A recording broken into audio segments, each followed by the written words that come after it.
Well, hello, everyone. Let's go ahead and get started. We hope you're having a great day and learning so much at the Institute. The beat goes on, and we hope you're still moving strong on and on. Despite our virtual format this year, we are really committed to what we do. So it's great to see you all. I love that I see some faces with their cameras on. I know that's hard to do when we're in our office or at home, but it really just makes it feel so much more in person. Just a few housekeeping items before we get started. Number one, you can always visit the MACAE website for important updates and information. Number two, don't forget to join us for a virtual family feud tonight. As Renee said, we surveyed 100 MACAE members and you will not believe the answers. No team, no worries. We will just have you log in. We'll guide you through the process and we'll have lots of fun. Bring your pets, bring your family members, bring your significant other, bring a drink, bring some snacks. Third, the recordings from today will all be shared with you and the presentations will be shared with you, made available to you afterwards. So no need to worry about that. And also don't forget to check your email for information about sketchies. We will have you submit that form at the end of either today or tomorrow, depending on which days you registered for. Lastly, we encourage you to keep your camera on so that we can feel that sense of community that we all wish we could be in person and we miss so much. If you have questions, please enter them in the chat. Our presenter today would like to save the questions till the end. So we're going to have you just put the questions in the chat and at the end, we'll have some time to go through those answers. And also please try to make sure you are muted if you're not, I guess if we're saving questions to the end, we'll just be muted until the end. So without further ado, I would like to introduce you to Ms. Erin Berg from the U.S. Department of Education. She's from the Office of Career and Technical Education, and she is our resident expert here on stackable credentials. So we are all very aware of this big push for stackable credentials to allow people that we're working with to enter into the workforce and build their skills and credentials along the way to make them more employable and ready for the workforce. So I'm going to go ahead and let Erin take it away. Thank you for having us, or for joining us today, Erin. Thanks, Heather, and thanks everyone from MACAE. Is that how you pronounce your acronym? I'm at Octay, so I feel you on the options for pronouncing that. But as Heather mentioned, I am Erin Berg. I'm a community college program specialist with the U.S. Department of Education's Office of Career, Technical, and Adult Education. And I am typically located in Washington, D.C., but I'm actually, I'm somewhat ironically here in Michigan with you all today. I am a Grand Rapids native and it's my mom's birthday today. So I'm about to, when I sign off with you all, I'm going to go take her out to lunch. So it's a pleasure to be back in the mitten with you all. But I moved to Washington, D.C. in about 2008, and I've been working with the department since 2013. In my role, I work with community colleges, career and technical education providers, adult education, on a variety of topics. One in particular that might also be of interest to you is working on ability to benefit for adult education, sort of that post-secondary dual enrollment for adults type of model. So I'm really happy to be here with you all in this sort of collegial environment with everything that you are all working on. I'm here to tell you, though, about a project that I was in charge of for the last few years on stackable credentials. It's had a couple of iterations that I'll explain to you in my presentation today. But I'm really thrilled that you're working on this and hopefully have some resources and some nuggets for you to take away in that work. So forgive my back and forth here. I am looking at an iPad with some notes here. Normally I have them on my other screen, but as I said, I'm traveling today. So this is me. Luckily you have video today, and I'll have my email at the end if you need to get in touch. So today I'll be sharing some highlights from one of our Perkins national activities. So the Perkins CTE program has some set aside funding and we use that to investigate promising practices. Sometimes we do grants. It's really about, pushing the needle to support our students. And so this was a technical assistance initiative, not a grant, and it focused on building the capacity of community colleges to improve CTE credential attainment rates. At the heart of the project was this focus on stackable credentials, which we kind of consider to be a series of milestones on a path to degree completion. So as I mentioned, we recently completed our second cohort our second investment in these practices. The first one was 2016 to 2018. We submitted support an initial cohort of 13 colleges, one of which was Mott Community College. I don't know if anybody is here from Mott. And that was through the Mapping Upward project. That's what we called it at the time. We have to have a different title for each of these investments. So at a certain point, we're going to run out of sort of the visual mapping upward pathways credentials, sort of putting that visual in people's minds. But cohort number 2 was under this initiative. You can see the logo there on the screen, pathways to credentials. That launched in 2019, and it provided technical assistance to a cohort of 11 colleges until August of this past year. Also, along with that support, there was a Stackable Credentials toolkit, and accompanying recording webinars and tutorials have been developed for colleges and other stakeholders looking to do this work. So dialing it back a little bit, just to sort of talk about the topic itself, not just the project, we want to sort of get everyone on the same page about the characteristics of stackable credentials. So we're looking at programs that are comprised stackable credentials. They're usually developed through employer engagement, or actually we consider that to be a necessary component. That they're responsive to labor market and talent development needs of a region. They link educational certificates to industry certifications. They support diverse groups of learners, provide multiple entry and exit points. That's another sort of crucial characteristics. Supporting earn and learn models through flexible scheduling, providing credentials with labor market value on a path to a degree. So we've learned that through our work that students benefit from certificates and diplomas that can be stacked towards a degree, especially when they offer shorter, more accessible pathways to a college credential. We also know that institutions can effectively respond to local industry needs by engaging employers in design and development of these pathways that include multiple exit points aligned to those industry validated credentials and employment opportunities. So I'm going to give us a few minutes to look at this slide. This is a model that I'm really proud of.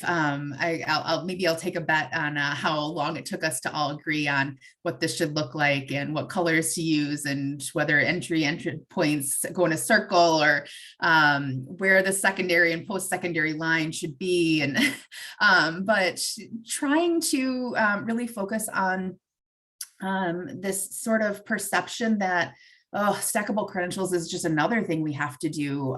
We have to do these career pathways and these programs of study, and I can't do all these different things. And what we really want to illustrate in this model is that there actually is so much overlap that when you're working to one or the other, you're really just sort of taking these concepts that I've sort of briefly talked about on the last slide and sort of putting them in a structure that supports students.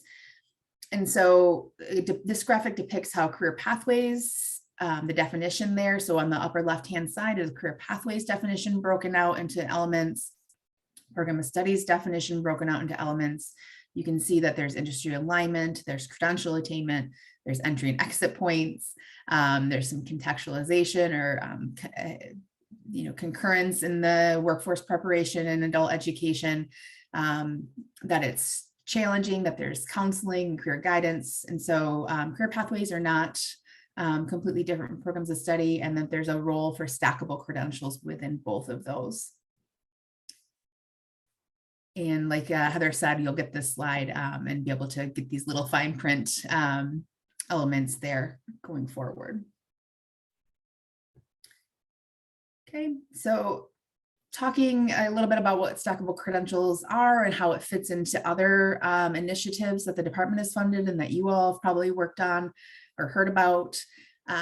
This is, I'll talk about the actual technical assistance delivery. So this is talking about that second cohort. From May 2020 to August 2021 was the official grant period, the contract period. It provided customized technical assistance for cohorts of 10 teams. We had, let me see, we had 11 colleges. So it was 10 applications, but we had 2 Colorado colleges working together. And it was in their efforts to design programs both on stackable credentials that have value in their local labor markets. Over those 14 months, colleges received coaching customized to their local and regional needs. And these colleges are still continuing their effort. So even though it was, many months that we supported them directly, there's still work to be done for each of them. So I want to make sure that that's clear. But I will highlight some of their progress, talk about some of the lessons learned from this cohort and the previous cohort. And I'll show you those resources that I mentioned that are for all colleges and all stakeholders, not just those receiving the technical assistance here. And so each college had a dedicated project team that engaged in coaching, goal setting, and action planning tailored to their needs. Their overarching goal was to advance efforts. So they all kind of came into it in different places. Some of them had done some, program redesign towards stackability in the past, and some of them were completely new to this. So we had an opportunity for a lot of peer-to-peer learning in that. And then the two organizations that supported this work are contractors, the Center for Occupational Research and Development, CORD, and Social Policy Research Associates.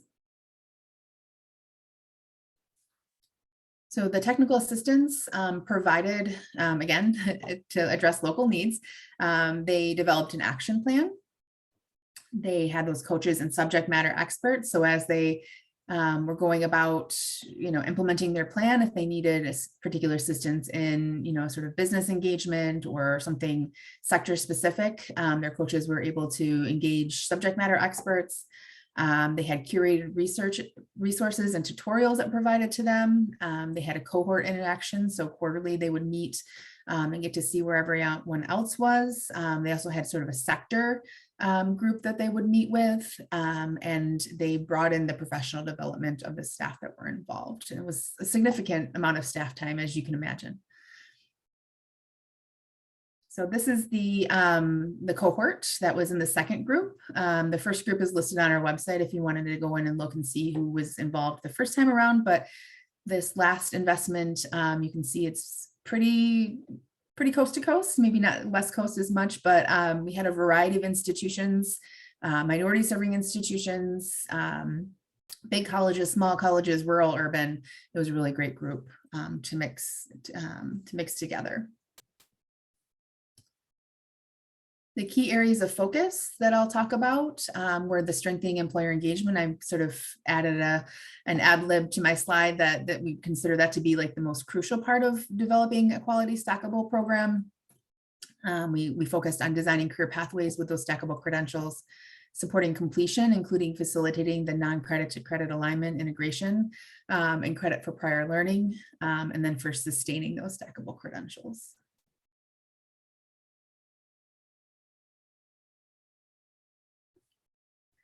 So here are the components. We had the virtual orientation and a 2-day institute. This project literally rolled out as everything was shutting down. So we had to pivot a lot. I think we're all having the 2-year flashbacks at the moment. So I'm just thinking, sitting in my kitchen at midnight, trying to figure out what we were going to do with this project when everything was shutting down. But we ended up pivoting to a virtual orientation and a virtual institute. Everything was going to be virtual for the most part with the TA coaches. There had been some plans to travel, but we were able to move that in and support some additional resources by doing that. Each college did a local action plan and timeline with their coach. They had those bi-monthly meetings with their sector cohort. We created those curated resources. We also did some webinars on promising practices for them. And then we also recorded some of those webinars, so it's available for you as well. We had that targeted assistance and we documented the lessons learned. So the industry sectors that we had represented, we had 3, and it just so happened that they all applied to be in those, and we were able to kind of make even groups for the most part. We had manufacturing, healthcare, and IT. And healthcare, I guess, is actually a little bit of a misnomer because that Ocean County College was actually, they applied at the last minute because I think this was in May of 2020, and they had decided that they wanted to revamp one of their programs in sort of environmental sciences to look at sort of sanitation and sort of COVID related practices in environmental science. So it was actually kind of interesting that they came in with that at the last minute. So some example activities was that we They were going to focus on community needs. So they created a new sequence of certificates to stack to an associate degree. They were aligning those exit points with industry certifications so that students could come and go and have something in hand if they had to stop out for a little while. Excuse me. They were instituting new policies or practices to facilitate credit for prior learning or that non-credit to credit integration, and engaging employers to validate those program competencies and identify credentials of value. So key area one was that strengthening employer engagement. Are you tired of me saying that yet? But we have some really a lot of success when we do this way. And so we have this model that we've been highlighting within this program and otherwise. It's called the BELT model. Of course, I'm going to go ahead and have a dry throat right now. So in the past, for a lot of program design, it was faculty-led, a faculty-led advisory committee. So maybe there were some employers, but it was initiated by faculty and sort of controlled by faculty. This BELT model, and there's resources and a deep dive into what you need to do to set this up and why and that sort of thing. But a business and industry leadership team, a BELT model, was created to sort of transform that advisory committee. It led to a much stronger engagement of local industry and drove curriculum improvement, student recruitment, and enhanced the overall program engagement in the community. This collaboration has led to a new mission and vision and strategic plan and communications plan, an annual focus area, and the launch of a successful college-sponsored apprenticeship program called the Learn and Earn Apprenticeship Program, or LEAP. And this is all at Forsyth Tech. And this is the example that we're providing here. And they now have 14 local employers involved that are all members of the BELT for their manufacturing programs.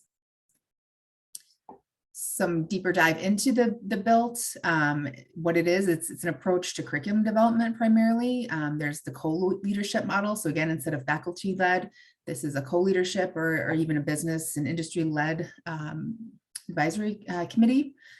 The way that it's structured allows for discussion and voting on the knowledge, skills, and ability required by those local businesses. It uses labor market information to forecast future trends, and programmatic decisions can be made related to the trends. Those industry representatives are the subject matters on the current and future skill requirements, and it's structured in sort of a continuous feedback loop. And there's a resource slide at the end of this presentation that will tell you how to get to the free resources specifically on the BELT model. Our second key area was designing career pathways with stackable credentials. Collaboration is key within that work. So here is an example from our first cohort. So the first model that we did state cohorts with multiple colleges per state. And these were the colleges on the bottom there. These are our Californian colleges. They were looking at horticulture programs. They selected this because the field was changing. I think Michigan is another example, and you know what I mean when I say your horticulture programs are changing.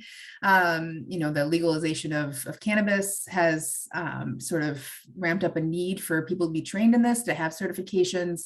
And so this wasn't specific to cannabis, but it was related to there actually being new jobs in the community, and they needed to respond in order to make sure that they were training people with the skills that they would need to get those jobs. So there were new environmental constraints, technologies, customer preference, those labor market trends. And it wasn't easy for each of these colleges for their small programs. They only had a handful of students in them to keep up on their own.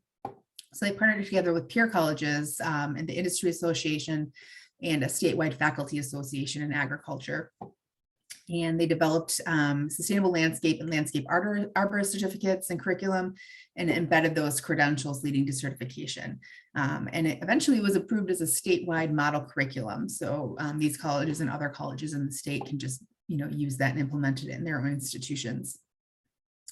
So it's important to, again, emphasize that this was driven by the needs of the industries.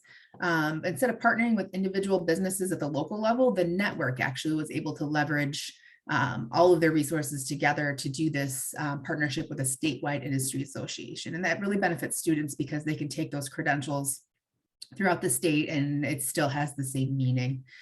And then also it allows colleges to sort of specialize. They can teach one or all of the courses, depending on the workforce needs of their community.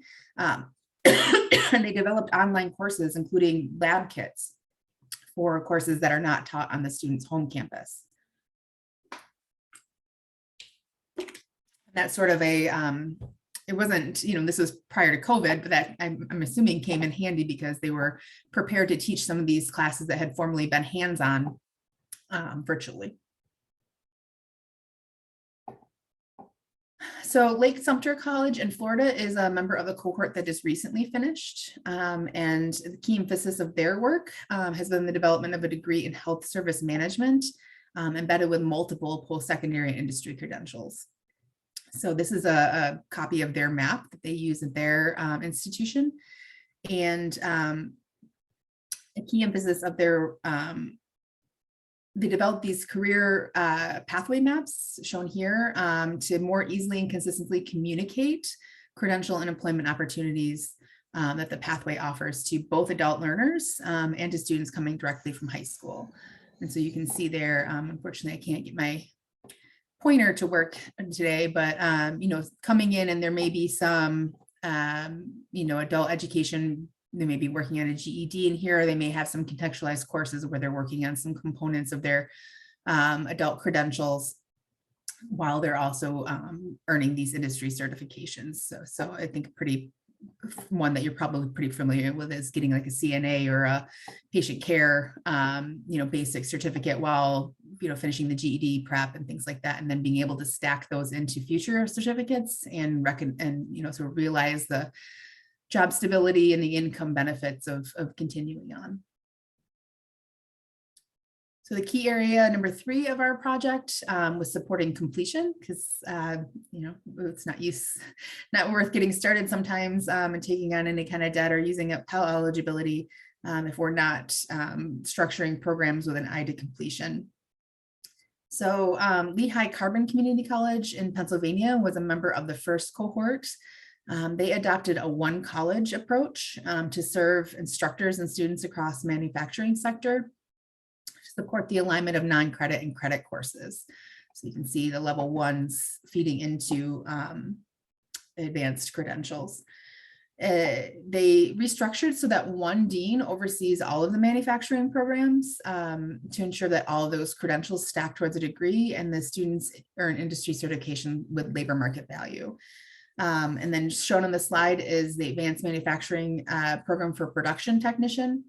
And so depending on where they intend to end up or where the most jobs are, how it works out for the individual student, you can see that they can start with similar beginnings and feed that into it. It's very clear to the student what they have to take. The course list is all available. And if they have to stop out in between sort of levels, they're leaving with something that will still, realize a more stable job or a better wage, and then they can come back later on, or maybe their employer can send them back for additional credentials.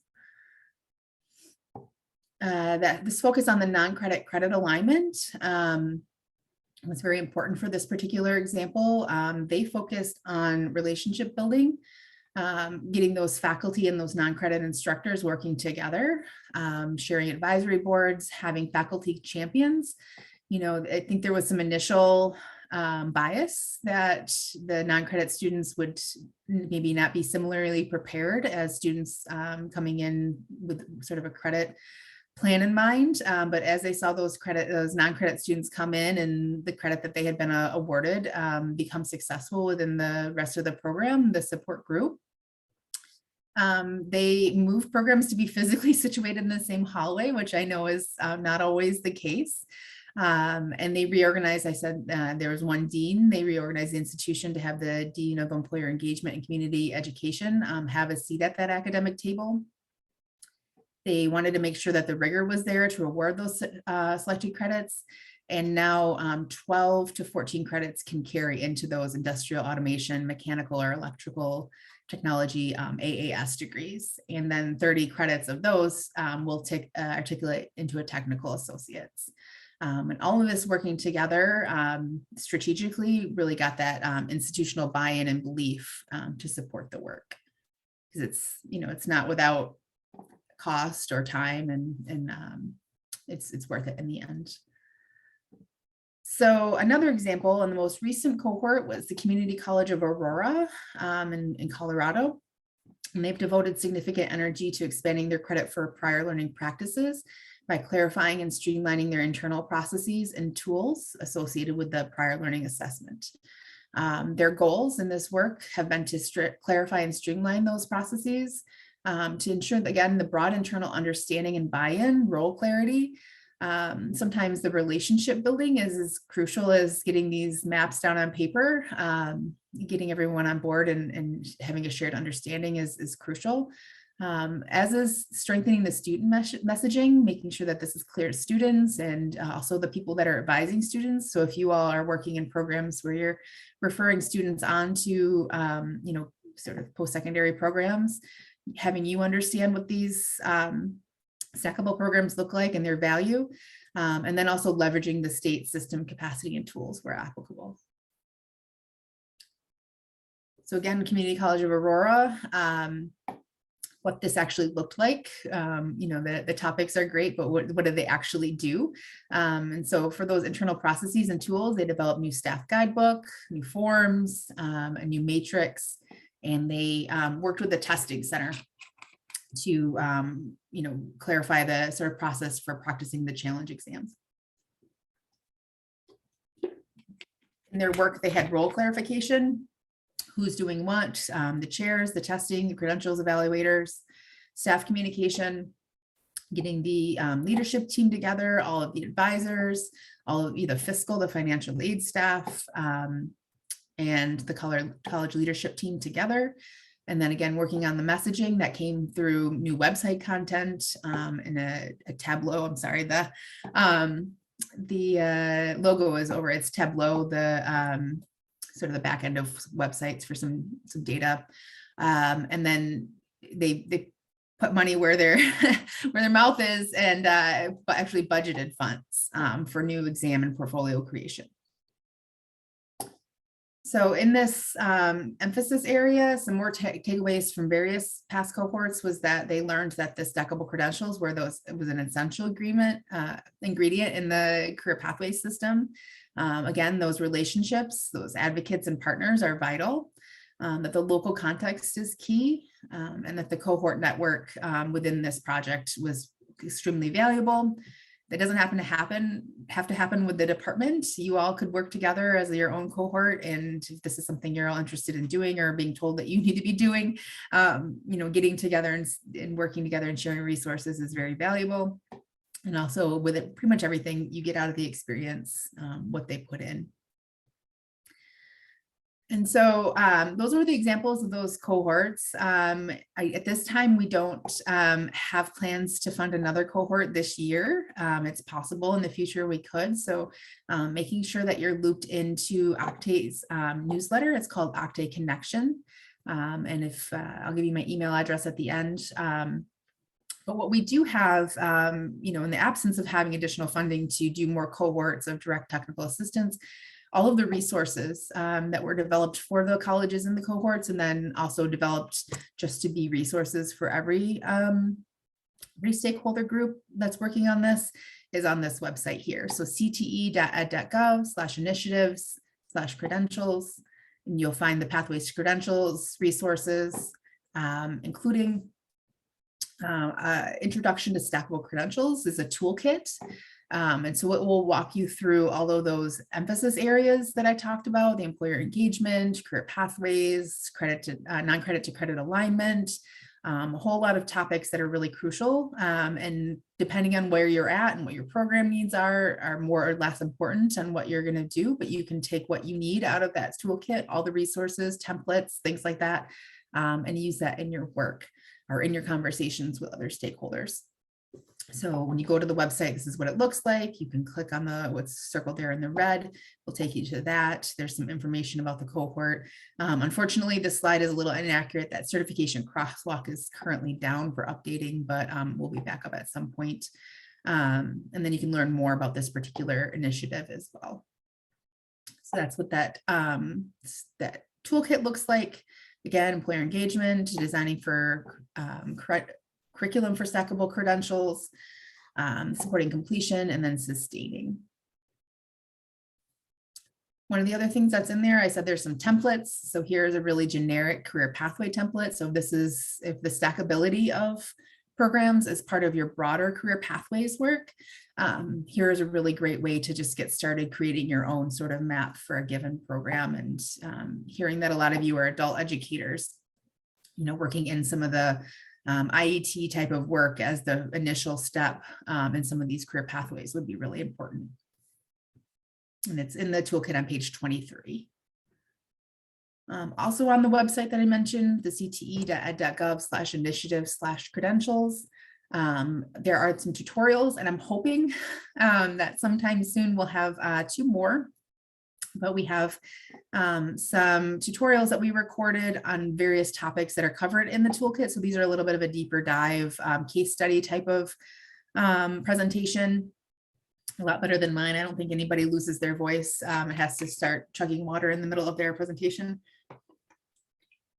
But you know, if you want to get together with some colleagues as you're going through this process and watch them together, I highly suggest that. There's a business and industry leadership team model. Anne Behaler is at Collin College in Texas, and she was funded through the National Science Foundation to sort of conceptualize this model. And there's a ton of resources out there, and they're listed right here in this URL. The second one there, and then again, the link to the first one, the resources that I've talked about today are there. Here's my email address, erin.berg@ed.gov. I'm happy to field any comments you have. If you want to skip over me with my sort of middle level knowledge on this and get to the expert, Hope Kotner is the president of CORD, and she runs the National Career Pathways Network, NCPN. And is also was the project director for this project. So she managed all of these resources, developed them all with her team of experts, and she's happy to also hear from you as well. So with that, I'm happy to look in the chat and see what we have.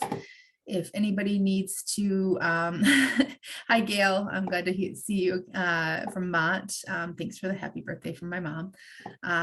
Feel free to either unmute yourself and ask if you like, or just put it in the chat.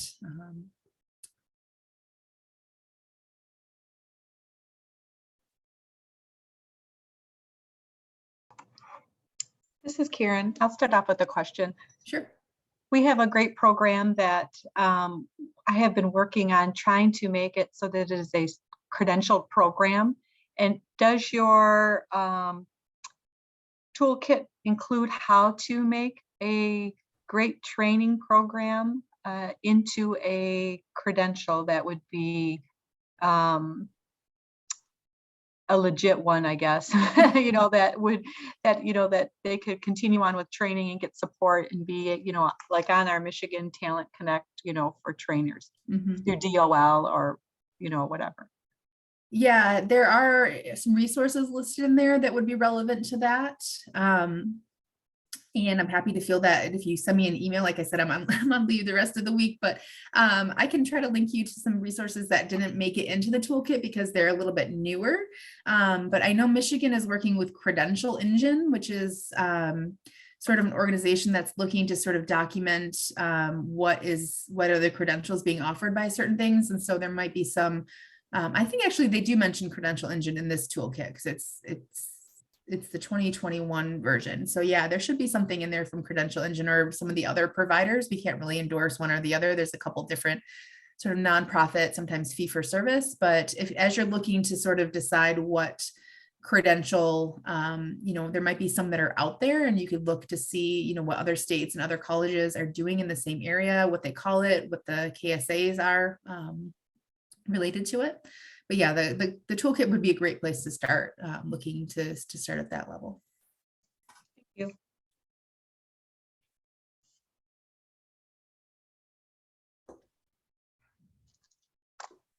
we were trying to connect with the community college, and it wasn't really, or any university, to see if we can do that as a credential, and it just was a very slow process.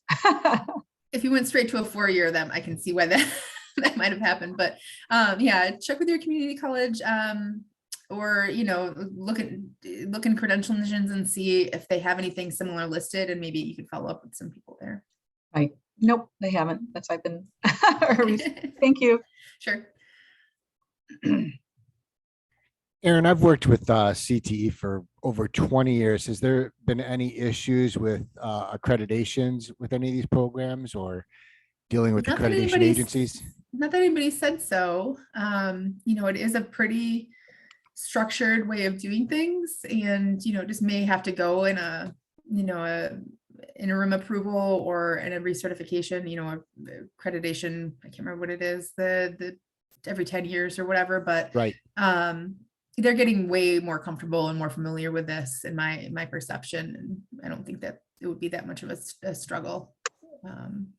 It might be a struggle for you to create the programs and meet their standards for sort of faculty credentials and things like that, but I haven't heard of anybody have any trouble. Good. Thank you. Mhm.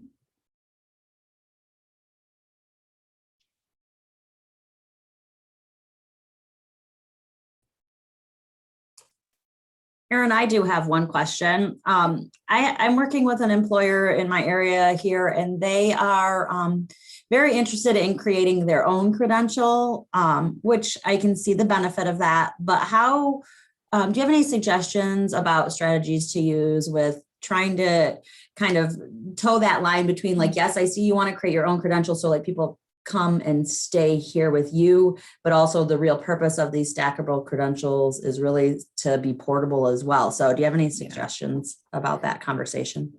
Yeah, that's always sort of a conversation that's had related to this, is, are we doing this for students, or are we doing this for employers? Are we doing this for colleges? And sometimes it ends up being the colleges. But I think walking that line is really difficult, and having that conversation with employers, and having the conversations amongst yourself, whether that is what's best for students. That's my sort of guiding principle in this work, is, the employers are stakeholders, and we're not going to, write them off completely, but just having that conversation with them about the benefits that, and also, I don't know if they're looking to you to use your other funding to create curriculum related to this credential they want, but like looking at some of the more industry recognized credentials tend to have resources that are already available, and exams and whatnot, and it might save them money in the long run to go with what's something right off the shelf. You can maybe make that point. But ultimately, if they have a lot of jobs and they're going to do an MOU with you that they're going to hire X number of students, and you feel good about, the sort of lifetime success for those students. Yeah. I don't think this toolkit gets into that, but I definitely have heard that a lot, and talked to some employers that were interested in doing that. So it would be up to you also to sort of look at how you document that, and that credential engine might be actually really helpful with that, to put that credential in it. And then if an employer is later on trying to validate something that is, and a worker comes to them with in their hand and their resume, there's some opportunity for that to be publicly available. Suggestion. Well, I appreciate that feedback. I mean, we haven't gotten very far along in that conversation, but just with the initial kind of conversation, there was like a hold on in my head, because I was like, well, like I see that they really want to, train people to be able to come and stay at their at the company that I'm talking about. But again, it's that balance between, like, is that what's best for the people that we're trying to help? So that's helpful. Thank you. Yeah. Hi guys, this is DG from Zaman. I have a question. So how would apprenticeship or pre-apprenticeship fit into all of this? Wouldn't that be considered part of the? Yeah, the toolkit does walk through that a little bit. And the career pathway by definition supports a variety of sort of models, including, earn and learn, work-based learning, and apprenticeship or pre-apprenticeship. And so documenting this sort of putting credentials into the pre-apprenticeship work so that if that's where they end, they walk away with something is part of what this is sort of encouraging folks to do, and then documenting how those transfer into, what the apprenticeship is going to be granting in terms of titles or credentials or competencies, and just getting it all on paper so that all the stakeholders have it there and that the students can see it. But it definitely, that's a very important part of this sort of model, including how the pre-apprenticeship and the apprenticeship itself could actually stack into an associate's degree or a bachelor's degree. That's something some other colleges are doing, is trying to not just have, the end of the apprenticeship be the end of the program, and seeing what credit could be granted towards a degree.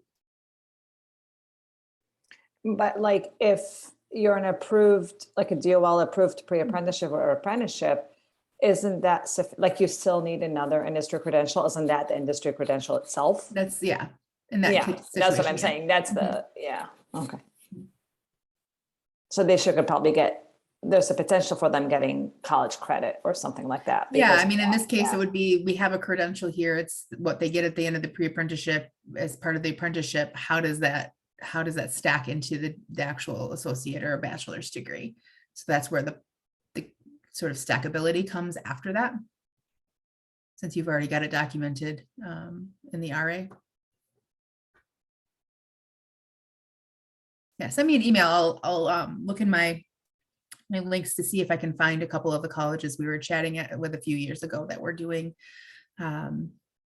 if you finish this apprenticeship program and we're the training provider, and it's with these groups of employers through this registered apprenticeship program, we'll take, 39 credits. You'll be 39 credits towards an associate's degree, or like 55 or something like that. You just have to take 2 more classes and you have an associate's degree on top of whatever.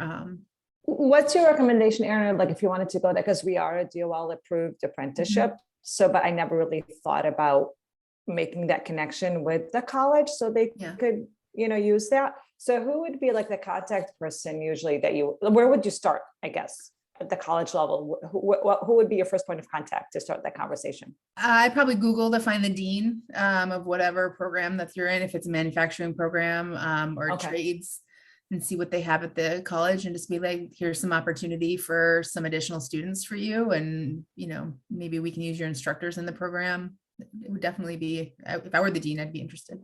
So start with the dean. Okay. Yeah. Thanks. Oh, hey, Gigi, we can connect because I've been working with someone at Henry Ford Community College. Okay. I thought I private messaged you, Karen, actually. Oh, did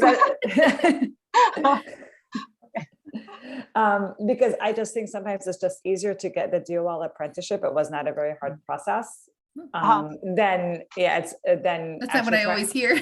What's that? No, I was going to say, you have to help me with that one. It's not what I always hear, that the registered apprenticeship process is. We have an intermediary here in Michigan. You do. Yeah, that's right. Yeah, we went through WIN and they just did everything. Yeah, we tried it anyways, if anybody wants to know, but we tried to do it on our own, and it was a little confusing if you don't know anything about it, but partnering with an intermediary, it was pretty easy. And so now you have the credential, but I'd like to see how I could move it to the next level. So Karen, that's how we got on Michigan Talent Connect. It's just getting the apprenticeship. Yeah, maybe I need to talk to you about that because I have a couple. It was easier than trying to find an industry credential for what we do. That's where I started at, and then I started working with the colleges, and it just was like slow. You and I have to talk. We went through that whole thing, so until we ended up where we are. But and then NACTE is another one too. So NACTE has a lot of good ones. Okay.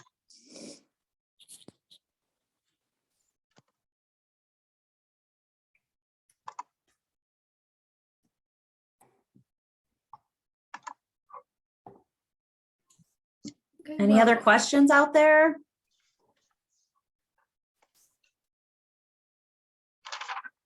Well, hopefully you have some things in hand to take back. It sounds like some people have some things. Oh, hi, Lydia. Good morning. I had a question about the transition of the students.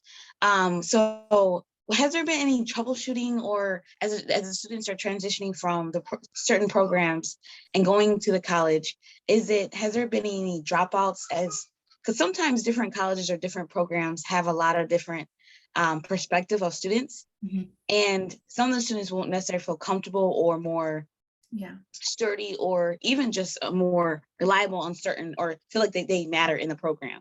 So has there been any transition in the students? And then also, as the students transition, does the program still collaborate the full way through? Or does, once I'm done with my process, I drop out and the other students continue the process on the college level? How does that look like? So, this is a national initiative and every state is structured differently. Some states, I know Michigan is a little bit more decentralized, and some states have just like, one big body that tells them what to do. And so it might be a little easier in that state for those sort of transitions to happen. Or if the adult education is really well integrated into the post-secondary system, it can be a little easier. So I can't really say, I'm talking nationally here, so I can't say these are the statistics, because I don't believe we even collected that data for this project. But I mean, that's definitely an aspect that you would want to, plan for. So this model is, again, I said, relationships are really key. And so making sure everyone is at the table, and I think a best practice, just, I don't know if the toolkit covers it, but I'll just get on my soapbox here, but a best practice would be for the sort of wraparound services for students to be continued, and like a case management system between different systems would be ideal. Everybody has that and everybody has the resources for it. But when you're having these planning meetings with employers, with the various stakeholders, I think from a sort of equity and morality standpoint, that you should definitely be voicing those concerns and setting up the sort of student support services, the counseling, with that in mind, just especially if you are designing programs that are really starting with adult basic education, into IETs or something like that as being your first level of that stack. That would be a really critical component. But that's part of a career pathway, is to really support the student through the different levels, through the transitions. Thank you.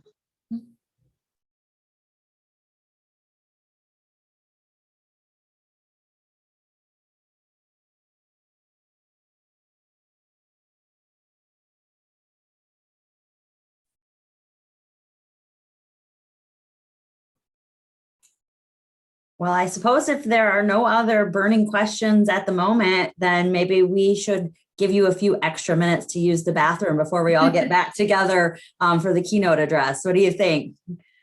Sound like a good plan? Okay, I see some thumbs up and some heads nodding. So thank you so much, Erin, for being here with us today and sharing this information with MACAE.